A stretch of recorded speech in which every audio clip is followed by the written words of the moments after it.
আজ থেকে নতুন দামে বিক্রি হচ্ছে জ্বালানি তেল।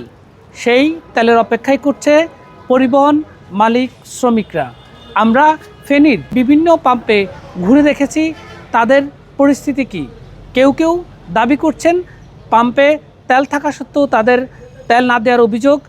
চলুন আমরা শুনে আছি পরিবহন শ্রমিক এবং পেট্রোল পাম্প যারা পরিচালনা করছেন তারা কি বলছেন। সবসময় এখান থেকে ফার্ম থেকে তেল নিই আমরা। কালকে দুপুর থেকে কালকে গোটা দিন গেল, কালকে গোটা রাত গেল, আজকে সকাল পর্যন্ত এখনো পর্যন্ত তেল পাই নাই। আমরা কালকের গাড়ি 5 ঘন্টা সিরিয়ালে আসার পরে নজলে গোটা আসি, আর কালকে এরা ফার্ম বন্ধ করে দিছে, আমাদের কার তেল দেয় নাই। সমস্ত ড্রাইভার এখানে আছে, দেখেন শ্রমিকেরা এখানে আছে উপাস মশার কামড় খায়, সারা রাত এখানে বসিয়াছিল, খাবার দাবার হয় নাই কারো।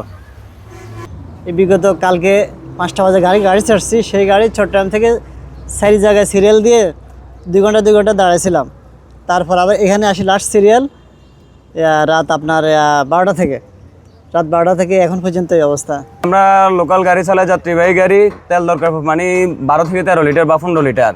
আমাদেরকে তেল দিচ্ছে শুধু 500 টাকার। তেলের দাম বাড়ছে, তারপরে আমরা তেল নেওয়ার জন্য কালকে রাত থেকে এখানে সিরিয়াল দিয়ে বসে রয়েছি, কিন্তু এখনও তেল দিচ্ছে না পাম্পওয়ালায়। তো সিরিয়াল দেওয়ার পরেও কি তারা পাম্প 1 ঘন্টা দিয়ে বন্ধ করে দেয়। তেল কিন্তু ভরপুর আছে, তেল ভরপুর থাকার পরেও তারা সংকট করে দিছে। সংকট করার পরেও কি তেল আমরা পাচ্ছি না। তেলের দামটা বাড়ছে, আমাদের কোনো সমস্যা নেই, গাড়িগুলো পাম্পে আসবে, তেল দিবে, এটা আমাদের চাহিদা বা এটা আমরা চাই।